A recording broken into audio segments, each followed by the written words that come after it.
Israel ने Syria के खिलाफ अपना हवाई ऑपरेशन जारी रखा है।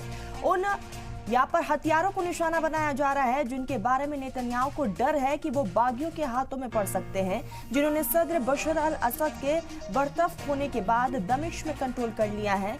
अल अरबिया टेलीविजन चैनल पर दी गई सीरियाई सिक्योरिटी जराये के मुताबिक इजरायली प्लेन्स ने सीरियाई फौज के कम से कम 3 अहम हवाई ठिकानों पर बमबारी किए हैं, जहां पर दर्जनों हेलीकॉप्टर और जेट प्लेन तैनात थे।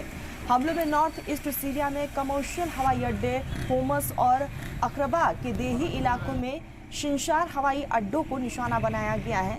ब्रिटेन में मौजूदा वॉर मॉनिटरिंग ने बताया कि इजरायल ने सोमवार को सीरिया में आर्मी ठिकानों पर 100 से ज्यादा हवाई हमले किए। इस हमले में कम से कम 2 धमाके भी हुए हैं, जहां सीरिया के रिसोर्स सेंटर का दफ्तर मौजूद है।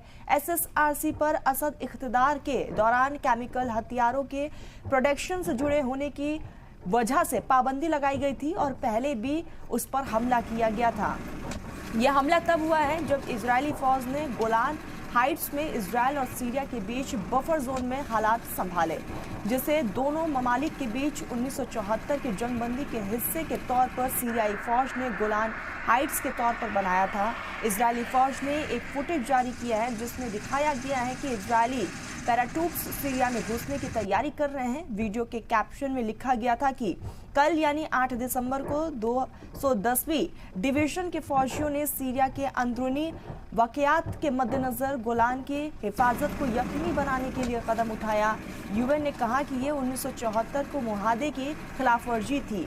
यूएस, जो कि इजरायल का करीबी साथी है, उसने इजरायल को बचाने के लिए आगे आकर कहा कि यह हमला सिर्फ गैर मुस्तकिल होना चाहिए। अमेरिका इजरायल के पीछे हटने की अपील कर रहा है। महकमा खारजा के तर्जुमान मैथ्यू मिलर ने कहा है कि 1973 के योम किपुर जंग के बाद हुए मुआहदे में इजरायल का अपनी पिछली सिचुएशन में वापस लौटना शामिल है।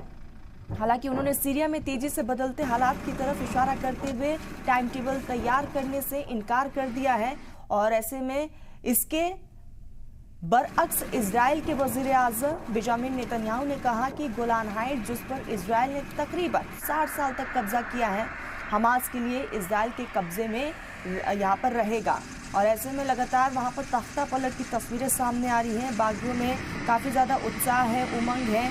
लगातार वहाँ से जो तस्वीरें निकलकर सामने आ रही हैं, खुशी का माहौल बागियों में है। ऐसे में चुनाव के बाद जो है तस्वीरें स्पष्ट हो जाएंगी, लेकिन सीरिया के राष्ट्रपति बशर अल असद का एक छत्र राज अब खत्म हो गया है। देश के बड़े हिस्सों पर विद्रोहियों के कब्जे के बाद परिवार समेत भाग खड़े हुए असद ने यहाँ पर राष्ट्र रूस में अपना शरण लिया है।